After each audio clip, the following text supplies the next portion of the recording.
intro video that like just gets things started to like signal the show is starting. Yeah. That's kind of nice because I feel kind of awkward just being up there and being like, hi, Hello. Yeah. hi everybody. You know what I mean? Yeah. I just have to think about.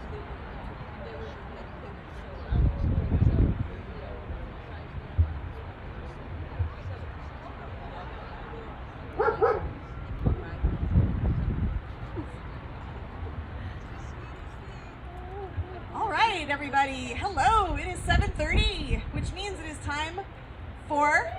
Woo! I like that. Yes, thank you. Some good enthusiasm in the back there. Can you all hear me okay? Awesome.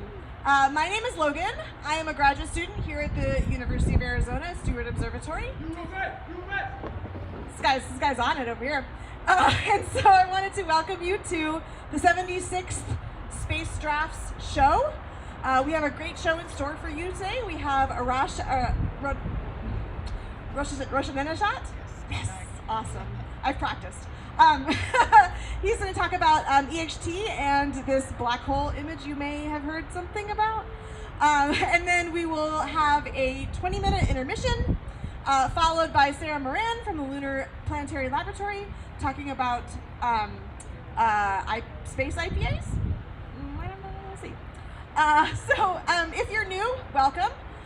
We are part of Astronomy on Tap, which is a worldwide network of local astronomy public talks taking place in bars all over the world. So if you're not from here, check out astronomyontap.org. There's probably a show somewhere near you. But SpaceDrafts is our local Tucson show of Astronomy on Tap.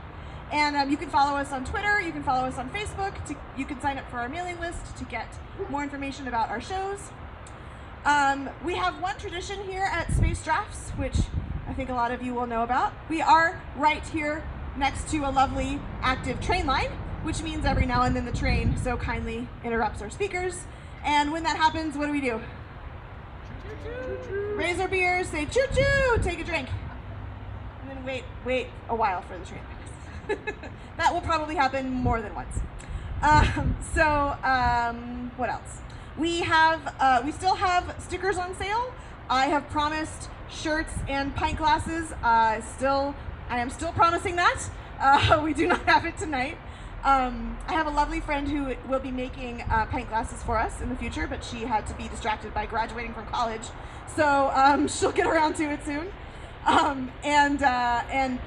have a plan for t-shirts, so stand by for those. Watch our Twitter and our Facebook for that. So I think that's everything I wanted to hit. Without further ado, I would like to introduce Arash. You want to come on up?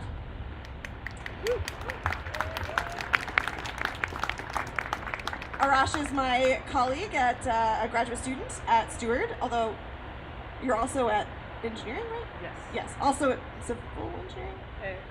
Electrical engineering, and at Stewart with us, Stewart Observatory. So, yeah, I'll turn the mic over to Arash. Thank you. Hello, everyone, and thank you, Logan, for introduction. This is very exciting. This is my first SpaceDraft talk, and thank you. And welcome everybody for attending. In today's talk, I'm going to talk about the black holes, EHT, the recent results that was published last week on Thursday. Then I'm going to talk about what we learned really from this talk and what I do in the collaboration. I'm a fourth-year PhD student in electrical engineering, also doing a minor in astronomy, and I am a part of EHT, as I said, and we'll get to what I do in the EHT as well. Black holes have always been a mysterious celestial objects. Through the years, different scientists have been trying to study black holes. In 1600s, Galilei realized that the center of the core of the Milky Way, the cloudiness, the dustiness is actually stars. Later, they realized that they were able to find out where the center of the galaxy is located. In about 1940s, Carl Jansky found out that there is something interesting from the core of the Milky Way that is emitting a lot of radio signals. It's very bright in radio frequencies. Later, the scientists in National Radio Astronomy Observatory in Green Bank, West Virginia, and in UCLA, Dr. Andrea Ghez, who won the Nobel Prize in 2020, and also the scientists in other countries, realized that there should be a black hole in the center of the Milky Way, but we never were able to observe the black holes. So what does EHT do? EHT is a collaboration, or Event Horizon Telescope is a collaboration which aims at, which tries to take images of black holes. Taking pictures of black holes, for us, black holes look like a donut on the surface of the moon. To be able to take picture of a donut on the surface of the moon, you need a telescope with a diameter, the diameter of the telescope, equal to the diameter of the Earth. Of course, it's impossible to make such a huge telescope. So what does EHT do? What EHT does is connects several smaller telescopes around the world to virtually create a larger telescope which its diameter is equal to the diameter of the Earth. Each telescope on the Earth contributes to the data. Each telescope fills the data, a little bit of the data, but not completely. Earth rotates, the telescopes rotate. The rotation of the telescopes add more data of the black hole. In this slide, I have put an image of different. The Earth rotates, and the different telescopes on the Earth are observing how the data is filled. The data of the how each telescope is contributing to the data while the Earth rotates. As the Earth rotates, more data is collected. Because we have virtually created a telescope with the diameter of the Earth, it allows us to take pictures of the black holes. There's another way to explain this. Imagine you are playing music on piano, like playing notes on the piano, and the piano. I'll get back to the slide. I'm gonna go to this slide first. Imagine you're playing music on using piano, and the keys are missing. So the keys of the piano, the song cannot be. I am trying to realize if I should stop or wait for a train or should I continue?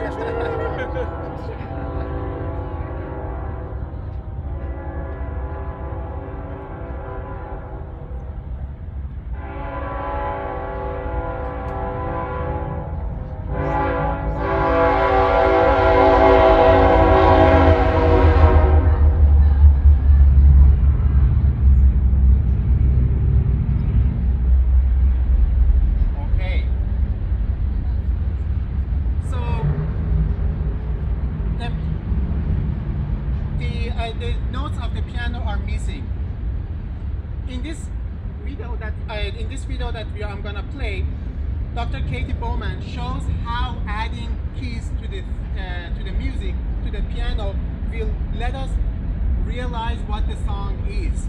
Let's listen to this music that Dr. Katie Bowman from Caltech has made. Would you play? Okay. Now we have one note. Only one telescope is observing. 3. More telescopes is adding to the array. More telescopes. Different telescope. The movement of the telescope.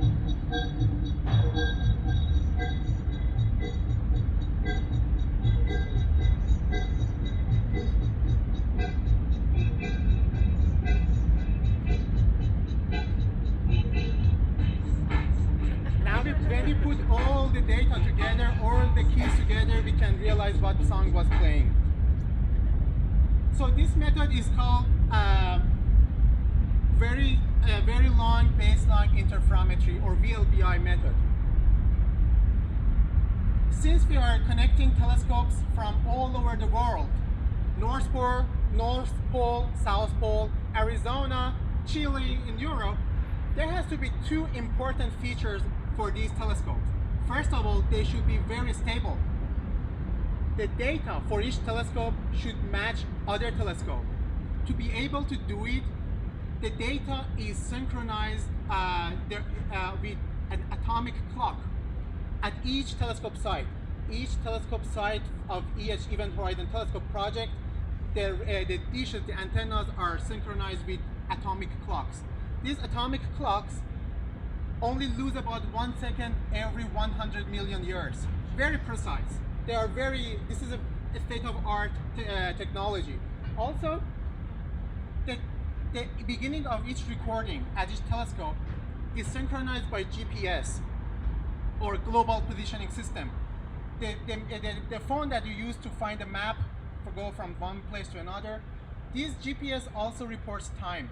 We use that time, which is extremely precise, to be able to make the telescopes run together, start recording together, stop recording together.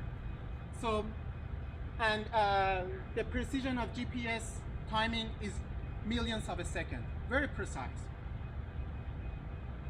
In 2017, when the data was recorded for these two images of black holes, there were 8 telescopes that collaborated in the array.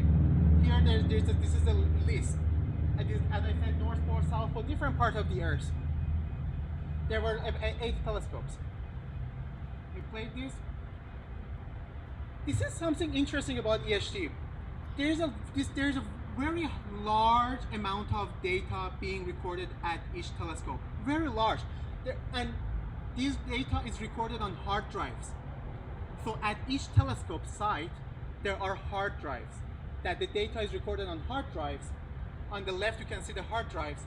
The data is then packed, but like we pack the hard drives and we send them to correlators. One correlator is in Bonn, Germany. The other one is MIT Haze. As I said, there is a telescope in South Pole. So these hard drives should be shipped from South Pole to one of these correlator sites. There is no internet, so they cannot transmit the data through internet, so they ship the data. Although they ship the data, this is one of the fastest way that they transfer data. This is faster than internet. We wait for 1 year for the disks to come from South Pole to a correlator sites in like Germany or in the US, and this is faster than internet because there is so much data. In 2017, we collected about 5 petabytes of data, not megabyte, not gigabyte, not terabyte. We collected 5 petabytes of data, massive amount of information. And I'm going to tell you how long did it take for processing, but we'll get there. So, as I said, the data for each telescope should be collected together, work together to be able to make the image of black holes. There are imaging workshops, imaging groups inside Event Horizon Telescope project. There are about 4 of them that work in parallel to be able to reconstruct the image of the black hole, then they compare to make sure that the image that they make is actually correct and valid. EHT observed as 1.3 millimeter wavelengths and gets the resolution about 35 micro arc second. What it means that if you stay in Los Angeles, you can read the date on a quarter in New York City. With this resolution, you can, as I said, in Los Angeles, and read the date on a quarter in New York City. Very, very high resolution. There are 2 main sources for Event Horizon Telescope. One of them is M87 Galaxy, and the other one is Sagittarius A star. M87 Galaxy is like the black hole in the center of M87 Galaxy is a supermassive.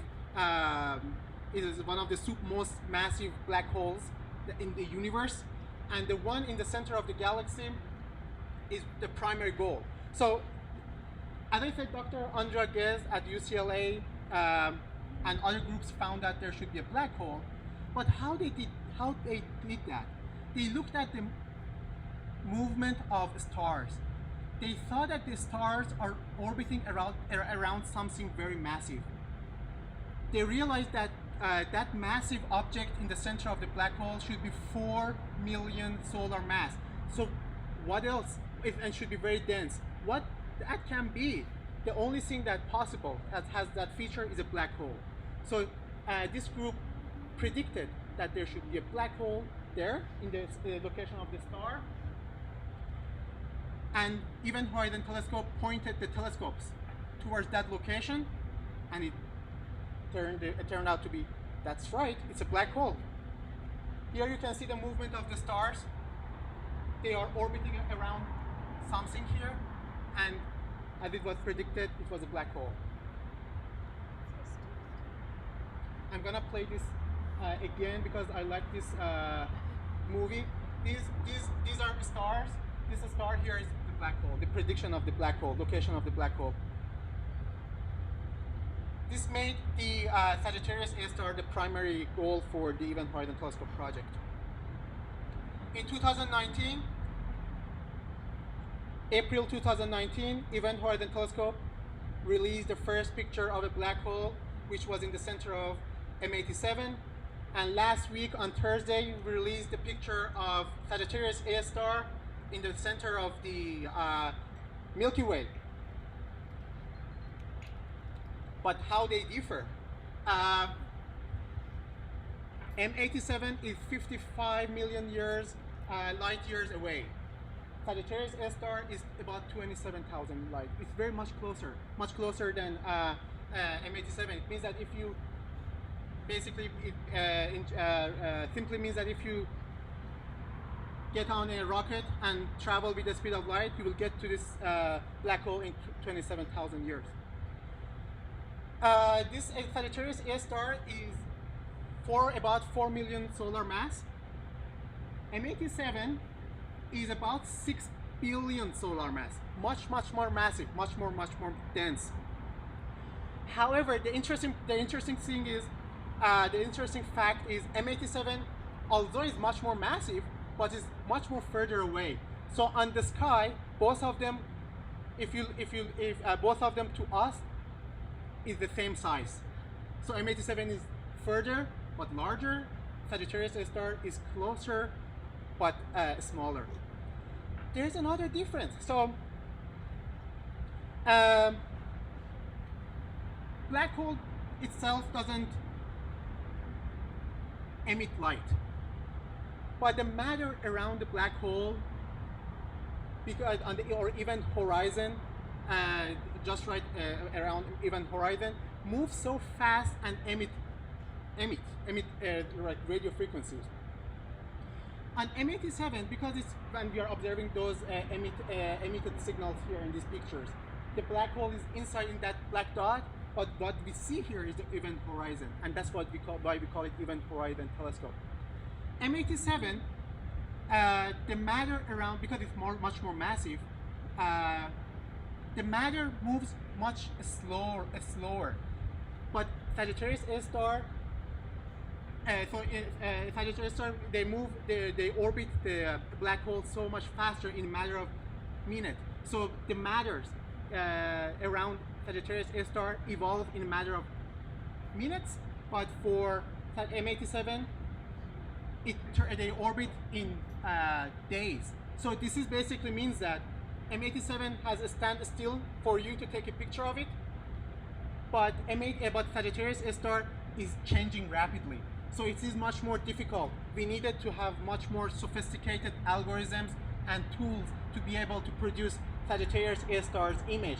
This is why it took 3 more years to release the image, because it was much more difficult. These matter around the black hole is moving so rapidly that we couldn't release it earlier. M87 is very like waiting for you to take an image of it.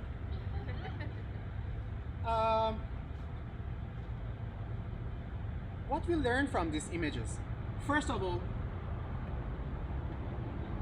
Einstein, general relativity of a theory of for Einstein, that Einstein's theory of general relativity talks about the size and ring of black holes. Using these images, we confirm that Einstein was right. Einstein predicted correctly. We proved that there is a black hole. We proved that there are black holes, as Einstein said. We proved that according to Einstein's general relativity, anything more than 1,000 solar mass should be similar. We proved that that's correct as well. Those two pictures are extremely similar in the shape, a ring and a black dot in the middle. Now, scientists in the Event Horizon Telescope have started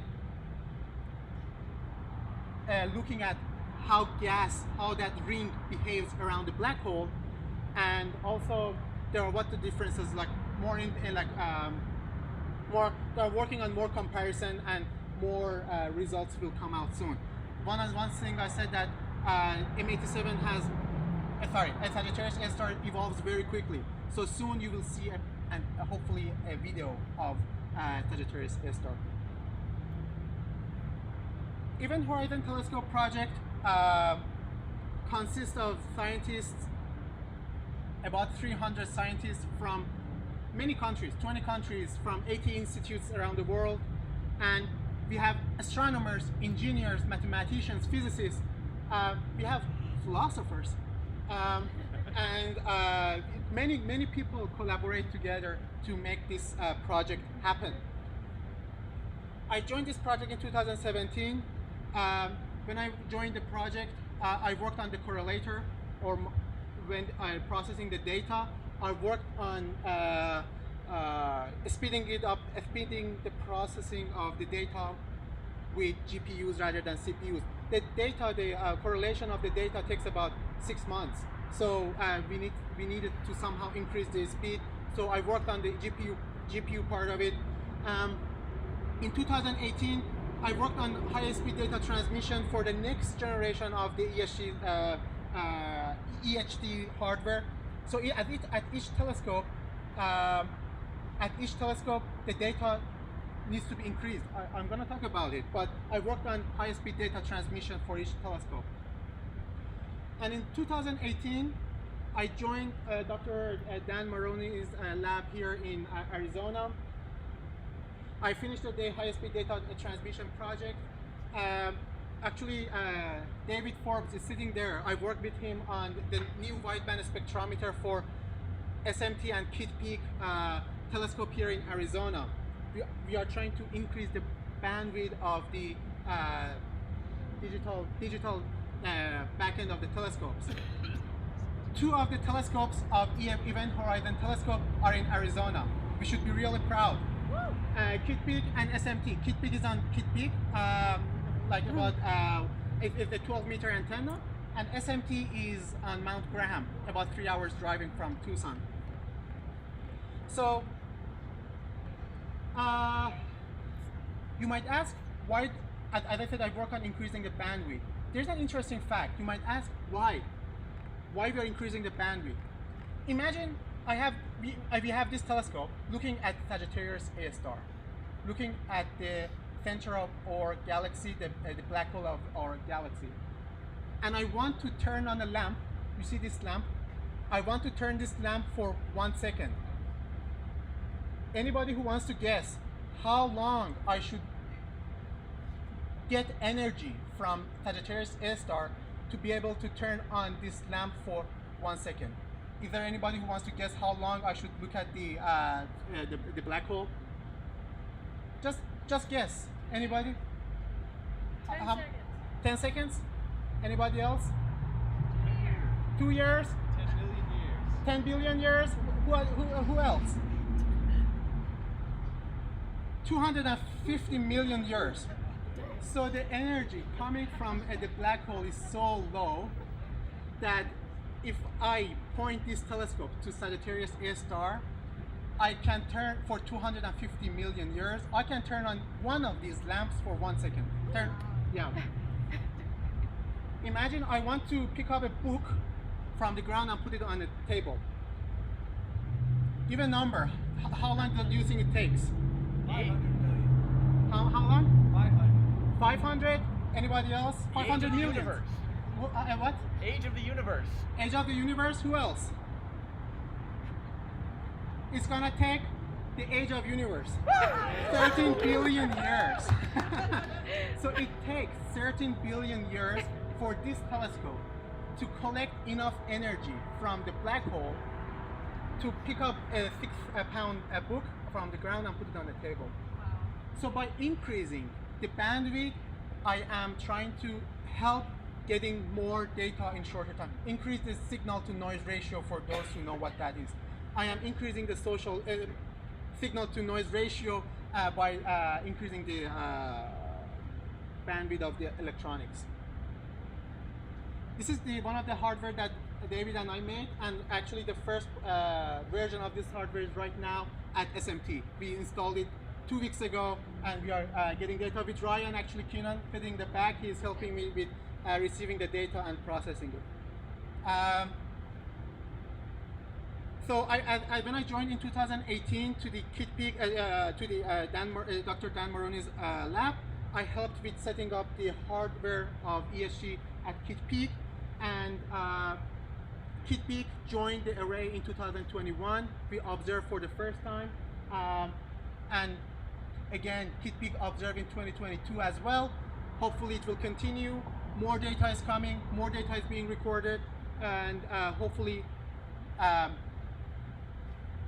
based on these discussions, maybe there will be telescopes in the space which will again provide more data so that we can get better images of black holes.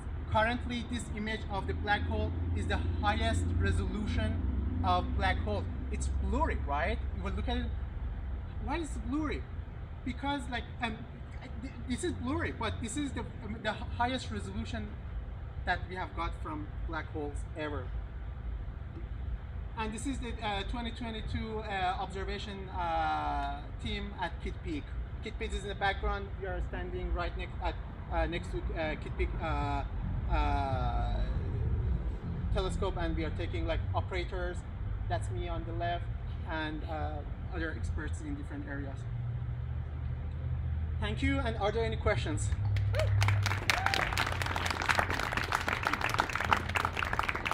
Yes. How many telescopes currently make up the EHT array? Currently, there are 11. Since 2017, more telescopes have been added to the array. Currently, it's 11. We are trying to make it more. There's another project called NG-EHT, or Next Generation EHT, that intends to add even more telescopes to the array. Thank you. Yes? How long do the observations on sky, like in a year, how long does it take to get? Oh, that's a good question. How long is the observations on the sky during the year?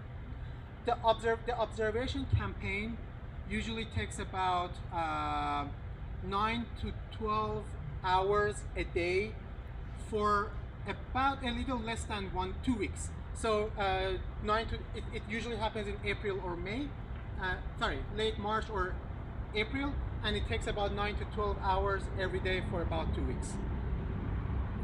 Yes? Do you have to take into account the orbit of the Earth as well? The orbit of the Earth, absolutely. So every data that we get is time stamped. As I said, it's based on the atomic clocks, and also the location. We record the location of the telescopes, so when they come for processing, we know what part of the image they try to reconstruct. So yes, the answer is yes. Yes.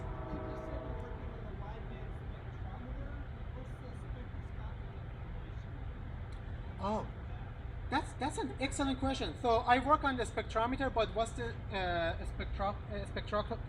spectroscopic information of this the information of this black hole? So that's an excellent question. I work on a spectrometer. A spectrometer is used in single mode of the dish. The other part, which was high-speed data transmission, that works in VLBI mode. So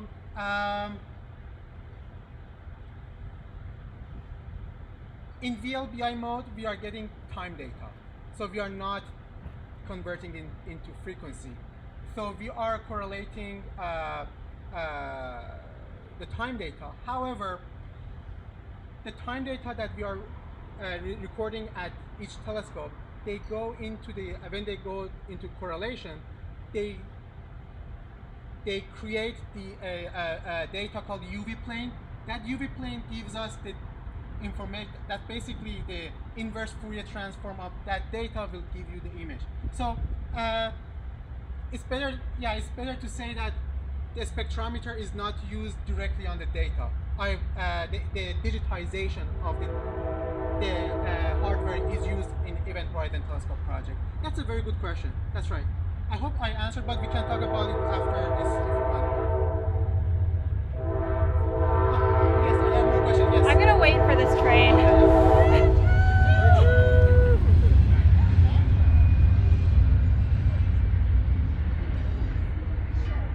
You have a question? Yeah, what's next for the EHT team? Like, are there other black holes that they are trying to image? Are you going to get more advanced data on these two? As much as you're allowed to say. What's the next step for EHT? First of all, definitely we are getting more data from more observations, more data for these two black holes. So we want to get even better images of these two, more better pictures of these two black holes. Hopefully movies of Sagittarius A star, so you can see them. All right. Wow. Okay, don't worry about it. We'll deal with it, Arash. We'll deal with it. Yeah, don't worry about it. We'll deal with it. Yeah. Just keep going. And some people are thinking about putting telescopes in the space and adding more telescopes to the array. Don't worry about it. Everything is fine.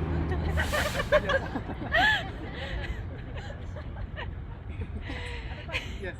There's a question from the live stream from Andrew. Is there an equivalent single dish radio telescope that the EHT can be reduced to? Is there an equivalent single dish telescope the EHT can be reduced to? Is there any single dish equivalent that EHT can be reduced to? If you want to, the equivalent of EHT is a single dish with the size of the diameter of the Earth. So, in practice, there cannot be a single dish equivalent to EHT.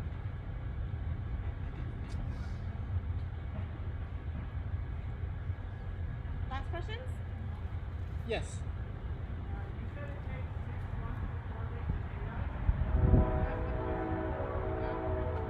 Sorry. Was that before or after your work? Oh, Can you repeat the question? that's both before and after my work, because the GPU work that I worked on still needs some. It's a prototype. It's not. We do not trust the result to use it on the work that we want to publish. We still need to validate it. We need to test it to make sure it produces correct data. So the work on the GPU correlators have not been used on this data that you can see here. But because the data is so much, it takes a long time, several months to process it. All right, let's give Arash a round of applause. Oh, thank you. Awesome, so exciting. Yeah, I remember last week my Twitter feed was all, why is it so blurry? And everyone's shouting, It's literally the highest resolution image ever taken ever. So that's really cool. Okay, so it is now 8:05. We have a 20-minute intermission, so we'll come back at 8:25. During intermission, I'm going to call out Arash is here. Please feel free to come ask him more questions. I'm going to obligate him to that. Please feel free to go grab another drink. Please don't forget to tip your bartenders. We also have stickers for sale up here, $2 each. The more merch you buy, that gives us more funds to make cooler, newer merch. And we also have a tip jar up here as well. So I will see you back here at 8:25.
All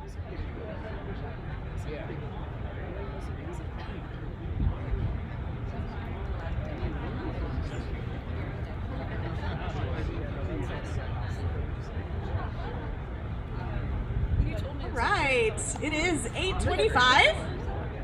Welcome back. We have some sandbags on our screen, so that might help out. We'll see. All right, so our next and last speaker of the night is Sarah Moran from the Lunar and Planetary Laboratory here at University of Arizona. And so without further ado, I'd like to go ahead and welcome Sarah to the stage.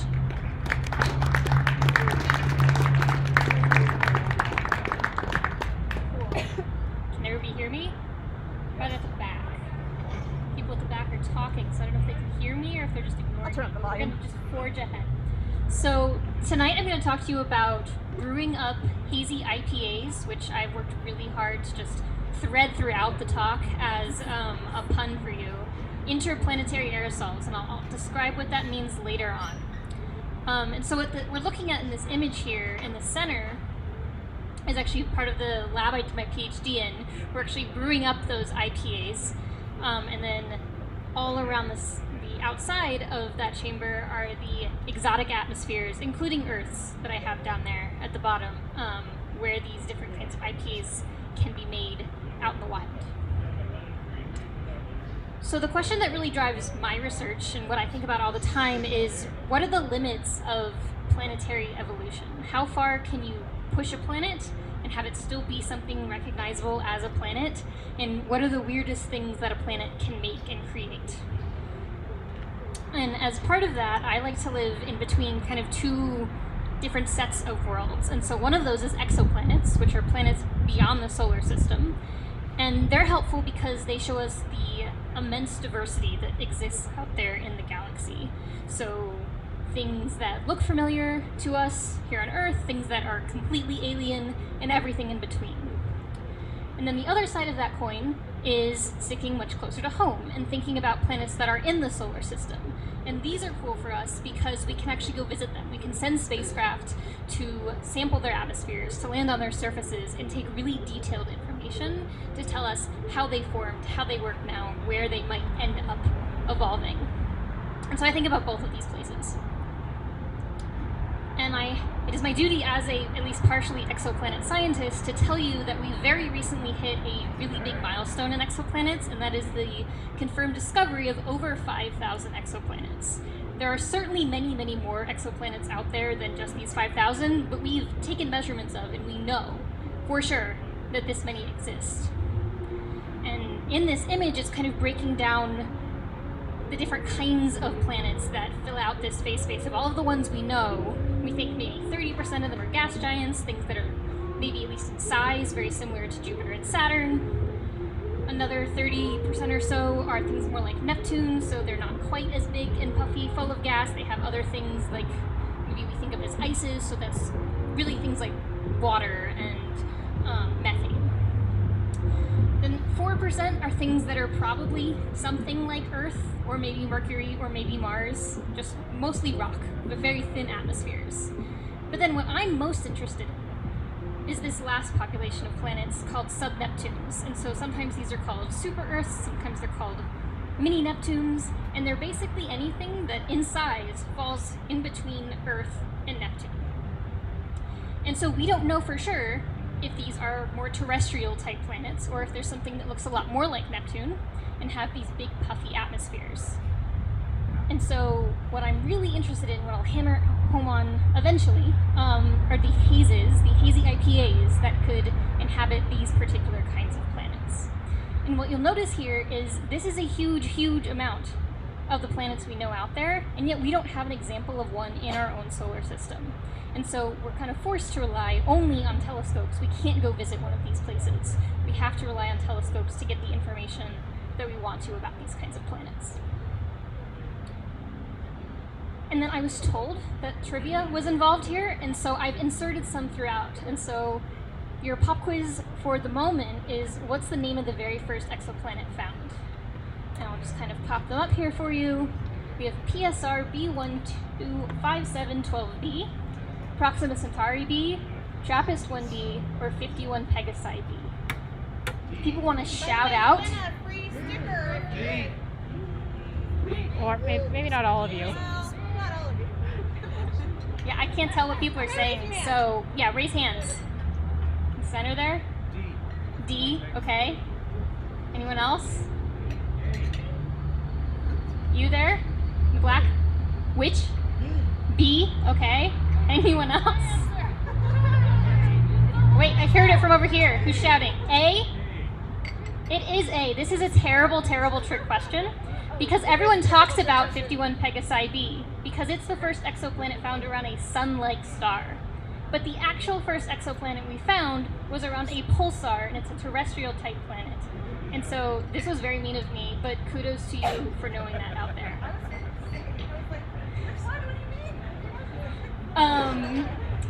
Yeah, and just a fun fact, this planet was discovered and the term exoplanet was coined in 1992, which is actually the year I was born, so I came up with exoplanets as a field, which is a really exciting place to be, that it's this very young field of astronomy. And so before kind of venturing back to that exoplanet space, I want to stop and think about the solar system for a minute. I'm showing here in this image just all of the beautiful diversity that exists within our own solar system, all of these different colors and structures. So going from left to right here, we're looking at the clouds of Venus, and then the kind of dusty skies of Mars, the swirling clouds and the great red spot of Jupiter, this blue hexagon that for some weird reason exists on the pole of Saturn. Then we're actually moving to not a planet but a moon, but it is my favorite moon. Which is Titan there, which has these really hazy skies. Hazy IPAs exist in these skies. And then we're looking at Neptune with its very, very blue skies and its swirling storms. And then finally Pluto, which again, debatably a planet, but very beautiful, so I had to put it up here. And also I don't care that much about a Uranus, except that I do, because the planetary decadal just came out and we're going to fly a mission to Uranus, so now I care a lot. So I should update this slide. But this is my kind of grab bag of all of the beauty that exists really close to home in our solar system. And what's really driving this diversity is actually clouds and hazes, or aerosols, that are in these atmospheres. So we don't have a signal for sirens, so I don't know if you drink twice, you don't drink at all, we just wait. Do whatever feels good to you in this moment. Okay, so we can of course do this technique I'm describing for solar system worlds too, but this is actually one of our only ways, right now at least, of studying exoplanets, and it's called the transmission spectroscopy technique. And so I've illustrated it two different ways here, and what you're essentially doing is taking spectra, or taking fingerprints of the atmosphere of these worlds. And so by taking a measure of the light as the planet passes in front of its star, you can figure out the constituents of the atmosphere because different molecules absorb at particular colors. And so the cartoon version over there, you can see it kind of appears to pop out at certain wavelengths, and that's because a particular molecule is in the atmosphere absorbing. And if we turn that into a graph, which is what's showing now on the right, we can again see that the planet kind of appears to pop out in size at particular molecules. So we know that this particular made-up planet has hydrogen and potassium and sodium in its atmosphere. We can do this, like I said, closer to home. So this now I'm showing is Pluto and its moon Charon. And by using this, we can actually not tell just what's in the atmosphere, but whether an atmosphere exists at all. And so if you're looking at these red marks in these two graphs, you can see that as the sun goes behind Pluto, you're very slowly losing the signal from the sun. That's that red line there is kind of slowly dropping off as the atmosphere of Pluto is slowly blocking the light coming from the sun. If we, on the other hand, look at Charon, we get the sun, we get the sun, we get the sun. Suddenly, we get darkness, and then it pops back out when the moon is gone. And that's because Charon is just a bare rock. It doesn't have an atmosphere. So we're not getting this wavelength-dependent response, this slow response of light receding. It's just suddenly there, and then it's gone. And this is also happening, planets with atmospheres. So one really close to home, our actual home, if we're looking in this particular image, we're looking at the ozone band of Earth. You can see that Earth, when we're looking in the ozone band, appears to get bigger because we're getting all that absorption from ozone than we're outside it.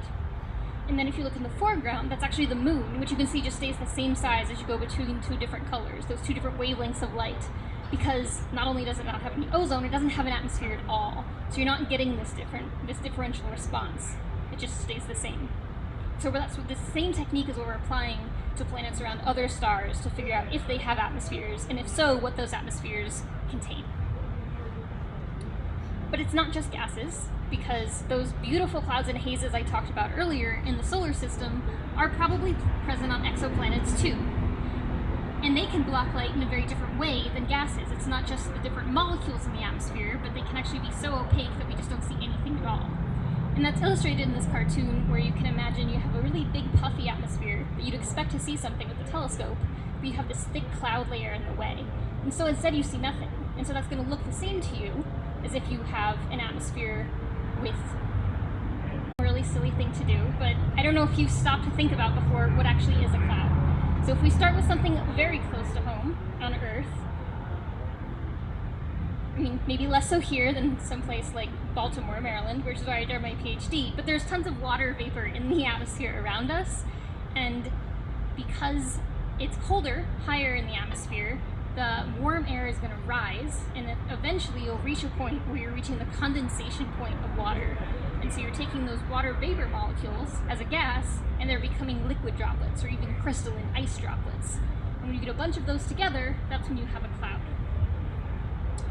And so that's maybe not distinct from an aerosol, which is just a really generalized term for any solid or liquid particulate that is floating up in the atmosphere as a liquid. So it's a solid or a liquid suspended in a gas. And we have a train coming, I'm so sorry. But if we think about aerosols, they can be anything on Earth from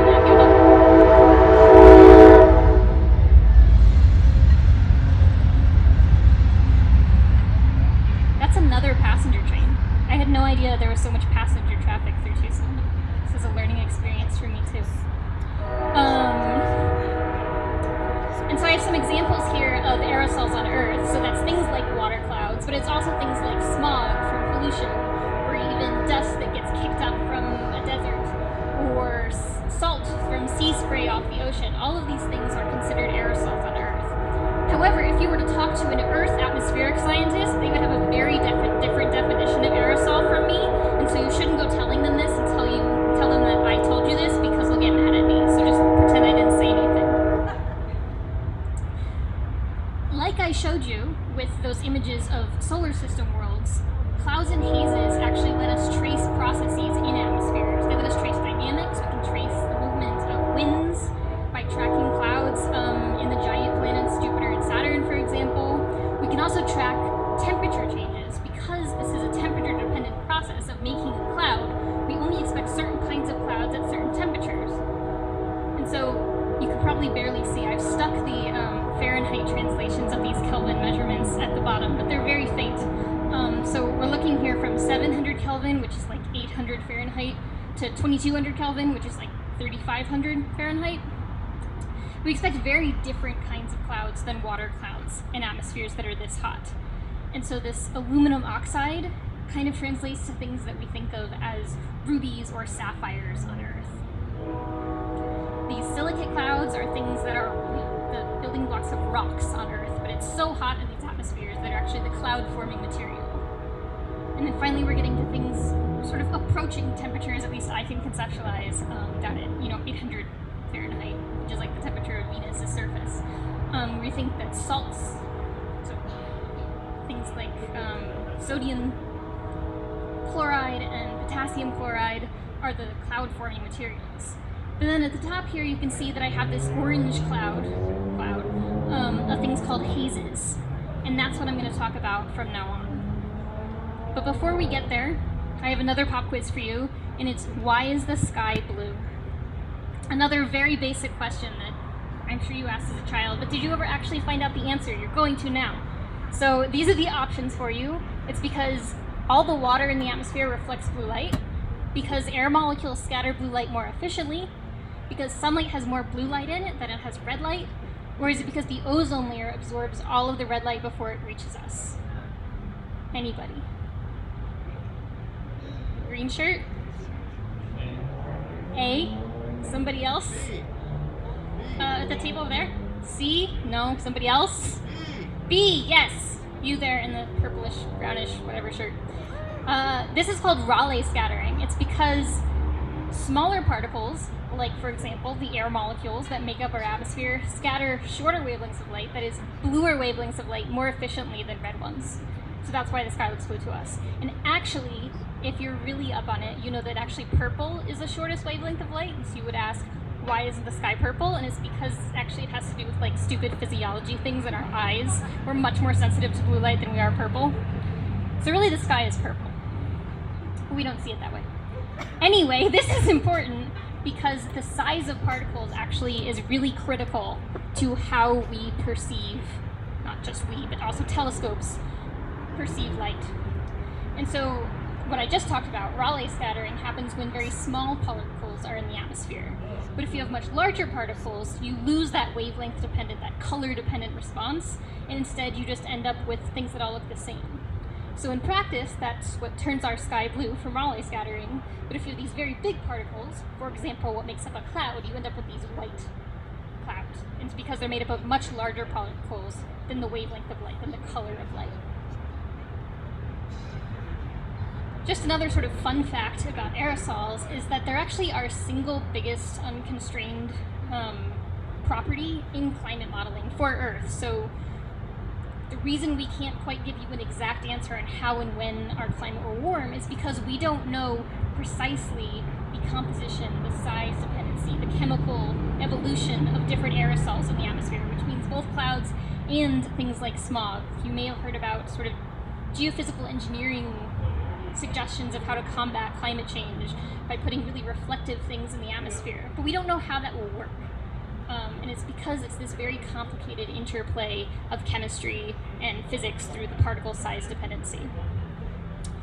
I also like to show this image, which is again an example of aerosols at work in the atmosphere. That this is an image of California, and yet the sky is this horrible orange color from all of the smoke and all of the soot from those fires in the air. And this headline says, "Like a scene from Mars."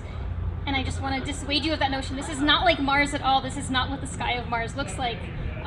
If anything, it's what the sky of Titan looks like. And I'm going to use that to segue into now we're getting closer to the promised interplanetary aerosols. So smog, in some cases soot is not really smog, because it's not photochemical. That's very much in the details.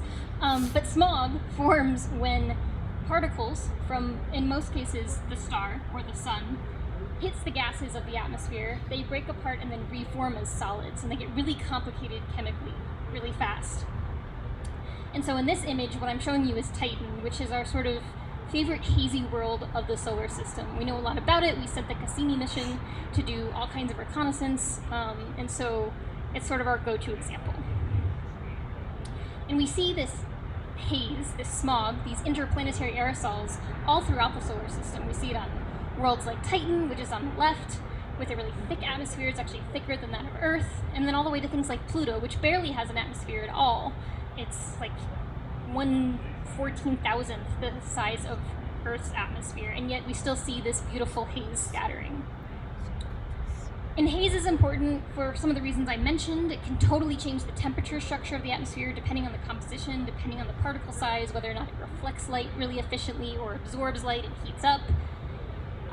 It can change the atmospheric composition as different gases get involved in the haze-making process, and we think even, potentially, it could be a source of making some really important prebiotic chemicals that could eventually lead to the origin of life.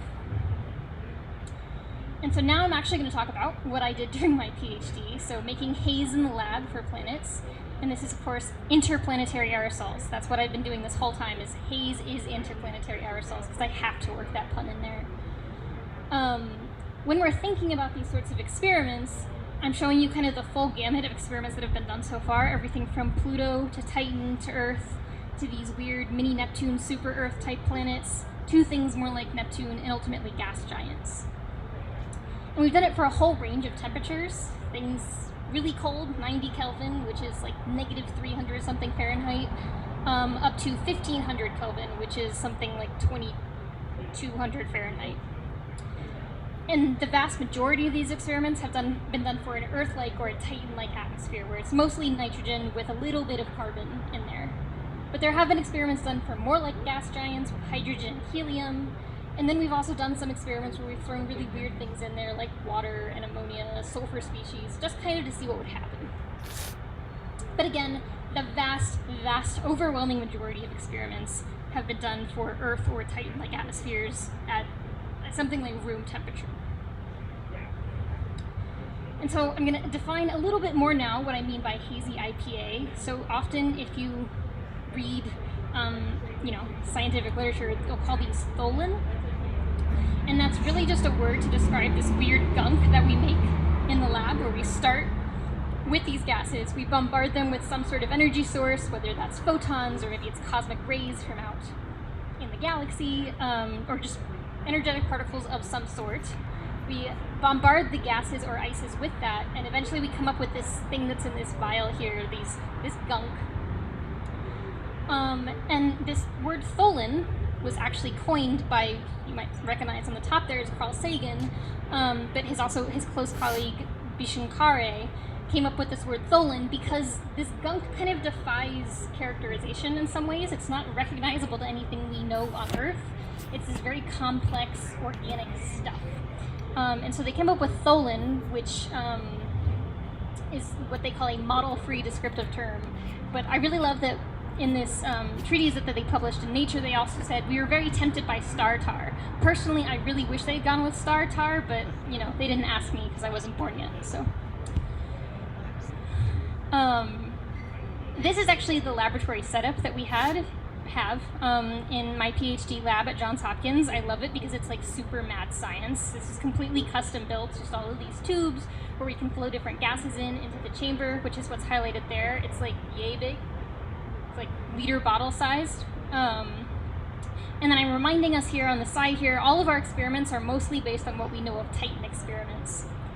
But we've done these for more exoplanet-like worlds. And so we start with something that's room temperature, basically the habitable zone, if you will, of things where we think, something like Earth, all the way to something that's much warmer, maybe just a little bit hotter than Venus temperatures. And we've done it for a bunch of different compositions. So we've done it for things that are like terrestrial worlds, so things like Mars or Venus with CO2-dominated, carbon dioxide-dominated atmospheres, for things that we might think could be something like those super Earth or mini Neptune worlds that are maybe have really a lot of water in their atmospheres, all the way to things that are getting closer to Neptune with like a hydrogen-rich atmosphere. And these are actual pictures of all of the samples we've made from the lab. And so I'm showing down here at the bottom, this is our favorite, our best known Titan. And so you see some of them look pretty similar to Titan hazes, but some of them look super, super different. And some of them don't look like much of anything at all. And so now I also want to take a moment, that very simplistic picture I told you of how clouds form is actually totally wrong. I completely lied to you. And it's because the conditions to form a cloud, at least on Earth, are almost never met with just pure water. It's because you need a surface for that vapor to condense onto. It lowers the energy barrier to turn from a gas into a liquid or a solid. And so if you are still holding, for example, your beer glass, you might be experiencing this right now, where the temperature difference between your cold beer and the very warm air, you feel that sweat on the side of the process that's happening when clouds are being made in the atmosphere. If you have these tiny little surfaces, cloud seeds are allowing you to form clouds. And so we were really interested, after making these in the lab, or could these weird haze particles we're making also help form clouds in these exotic atmospheres? And we know this is important not just on Earth. We also know this happens in the atmosphere of Mars. We see, for example, these sort of white spots in this image. We know are water clouds in Mars's atmosphere, but models couldn't for the life of them explain how you could make clouds that high up in those regions of the Martian atmosphere, until someone came up with the idea of, what if we add in smoke from meteors and kind of entering the upper atmosphere and doing all of these little smoke particles, and if you account for that in the model, suddenly you make clouds exactly where you need them to be, exactly where you see them. So we know this is an important process to understand.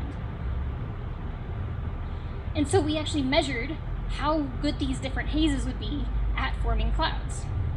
And so this picture from one of my colleagues' papers is the surface there of the different colors are the different hazes, where she stuck the haze particles and then put a water droplet on top and saw how puffed up the angle that water droplet made with the haze. And the different angles are telling you how well that water is going to glom onto the haze particle and ultimately how good it's going to be at being able to form a cloud. We can also just look directly at the particles themselves. So these are microscope images of those different hazes that we made in the lab. And you can see that they're all different sizes, they're all different shapes. These are my favorite ones in here. They're starting to form these weird linear chains of particles. And we think that's because they're probably polar. So water is polar and they want to arrange themselves in these linear fashions. And if they're polar, that means they're most likely going to be soluble, which we also know is important to form clouds. And so we can take these measurements and start to build up this idea of how well these different haze particles are going to act as cloud seeds. And so my colleague, Xinting Yu, who's now at Santa Cruz, actually came up with this idea that in some atmospheres, you make a lot of hazes, but they're really resistant to letting clouds form on top of them. And so these hazes are just going to build up, and you're going to end up with really hazy atmospheres. And that's in contrast to the other side, where maybe you make a lot of haze, but the hazes are really good at letting clouds form on top of them, which can then rain out of the atmosphere, clearing it. So that's something about the physics of these particles, but we're also interested in the chemistry. So this is actually describing, for all of the different particles we made in the lab, what they're made of. And so the different colors here, the orange is carbon, carbon, the green is nitrogen, the sort of turquoise color is oxygen, and then the top there is hydrogen. And you can see there are varying amounts in all of them, and it's kind of a mess to look at, but if we start to dig in, how did these things end up this way, we can see that this one that has a little bit more oxygen than the rest is the only one that had carbon monoxide initially going into the atmosphere. And this one that is different from all the other hydrogen-rich atmospheres is the only one to have a nitrogen source, ammonia, in the atmosphere. And this is all very bogged into the details, but you can kind of think about it as if you've ever made cookies and you're adding a little bit too much butter or a little too much flour, you get very different kinds of cookies out the other end. And so that's how I like to think about these hazes, these tiny changes in the chemistry, these tiny changes in the ingredients that you're putting in to make the haze, you end up with very different properties. The other thing we've done with the samples that we've made in the lab for these hazy IPAs, interplanetary aerosols, I told you I was going to keep beating you over the head with that pun, is we've detected some really interesting molecules that we think are important for making other sorts of things. So we've detected a whole bunch of different nucleobases, which I'm showing here, some amino acids, and also some sugars. So we've detected glyceraldehyde and glucose, which no one has ever done before in an experiment of this type. And these should hopefully be familiar to you because these are the building blocks of life. These are the things that you start to need to make up things like RNA and DNA. And so when you're thinking about the origin of life, there are a whole bunch of different kind of ways we think that could have happened. It could have happened in the deep sea with hydrothermal vents, or maybe it was delivered from comets, which is what's being illustrated here on the right. But what this work with these hazes I'm trying to show is maybe the atmosphere itself can be really important as a chemistry laboratory. We're starting to make some of these materials. I have to stop JetBlue there though because I don't want us to get carried away with this. I don't want you to go tell people this girl came on stage and she told me we were making life in a bottle in a lab, because that's not what we've done. This is very preliminary sort of information. We're detecting molecules that are consistent with this. We don't know that they're the right structure to actually be things like sugars, things like amino acids. They have the same chemical formula. We don't know if they're arranged just so that they're actually the building blocks of life, but it's certainly very interesting. And so the next step with this sort of thing is we need to take the fingerprints of these hazes so that when we're looking with various telescopes out at planets in the universe, we'll recognize them when we see them. This whole spaghetti plot that I'm showing you here now are the fingerprints of various cloud-forming materials, but we have this one example of a tholin, of star tar, of these hazy IPAs. We have one example right now where we've taken the spectral fingerprints, and I hope I've shown you from that previous plot that they're all different kinds, that there are going to be way, way more options than just this single example. And so if we just take that previous plot with all of its spaghetti type and turn it into something more of a picture, these are just different images of what we think exoplanets could look like out in the universe with different kinds of clouds. And so the clouds have different properties, they're different colors. Some of them are going to form at one end of the planet versus another more easily. And so this is the picture we're trying to build for hazes on exoplanets. And this is going to be crucial because you may have heard on Christmas of last year, the James Webb Space Telescope, JWST, launched, and they're kind of in the final stages right now of doing calibration for it. We're actually going to get scientific measurements in the next maybe 2 months. We're actually going to measure the atmospheres of some of these exoplanets for the first time with the power of this very, or much higher resolution than previously was possible, telescope at colors we've never been able to see before. And so that's going to be able to start to tell us things about perhaps hazes in these very exotic atmospheres. And so kind of just to summarize what I've talked about, if you walk away here remembering absolutely nothing, I hope you walk away with this information. Clouds and hazes can confuse our interpretation of distant atmospheres because they behave in a very particular way with light. And these clouds and hazes have different properties based on their temperature, based on their composition, based on their particle size. They're really, really complicated chemically. They're just gunk we can't immediately identify of anything familiar to us on Earth. And hazes maybe, might be, possibly, with a lot more data and follow-up measurements, could be important for seeding planets with the building blocks of life. And then finally I stuck up here, friends don't let friends drink IPAs, because actually, although I've harped on it this whole time, I actually hate IPAs. They're my least favorite kind of beer. And also, if you were to drink these hazy interplanetary aerosols, we know that they're carcinogenic, so you definitely should not be drinking them. I'm just saying, choose something else. Anyway, I'm very happy to take questions, and thank you for your attention.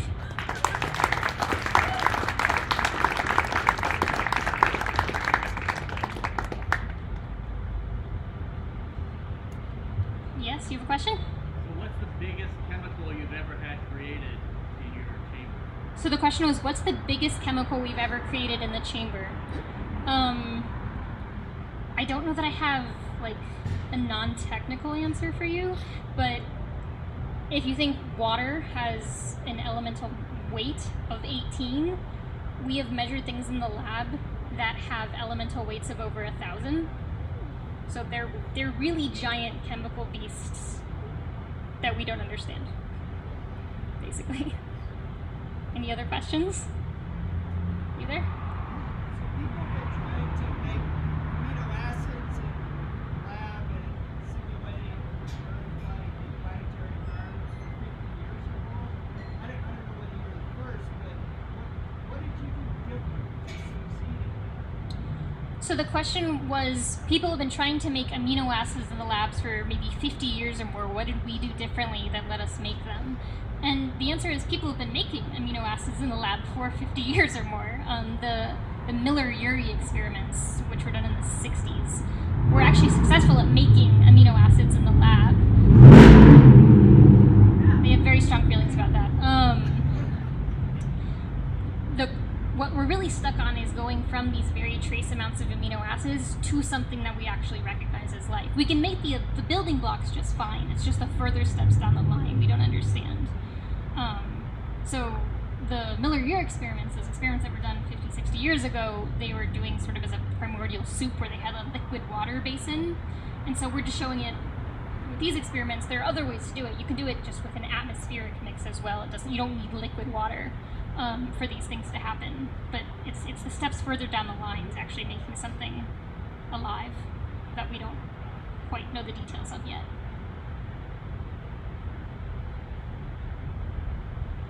Right in the front. When you work with these substances in the lab, what phase are they in? Are they in a gas chamber, or are they spread on a microscope slide, or? So the question is, when we do this stuff in the lab, what phase are these things in? And so we always start with a gas chamber where we're flowing in different things as gases, and through this chemical process, we're creating solids. And then once we have those solids, we kind of gather them up and we have them on microscope slides to do further characterization of their chemistry and physics.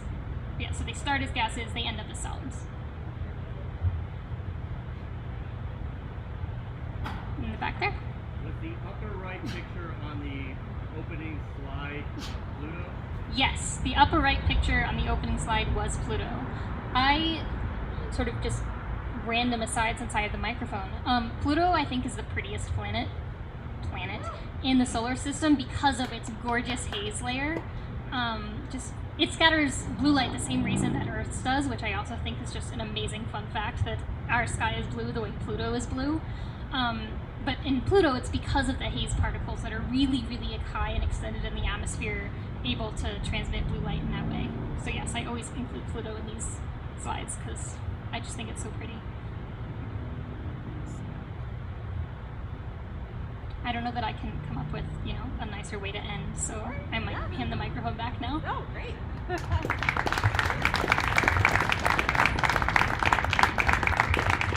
Thank you, Sarah. That was really, really cool. I learned something. I learned a lot for sure on that talk. All right, well, that is a wrap for SpaceDrafts 76. Thank you so much for coming out. Don't forget to follow us on Twitter and Facebook and, all the social media jazz. We also live stream all of our shows on YouTube, so if you can't make it, you can always watch it on YouTube or watch it after it's happened because it's recorded on YouTube. Don't forget to tip your bartenders. We are still selling stickers up here. We are coming back on June 21st, so mark your calendars, and we'll see you then. Have a good night.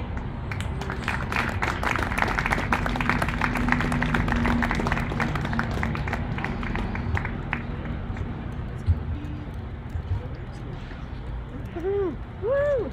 It's a wrap. Good job, team. Is my phone alive? Is this 16%? Woo! Hey, that's a lot.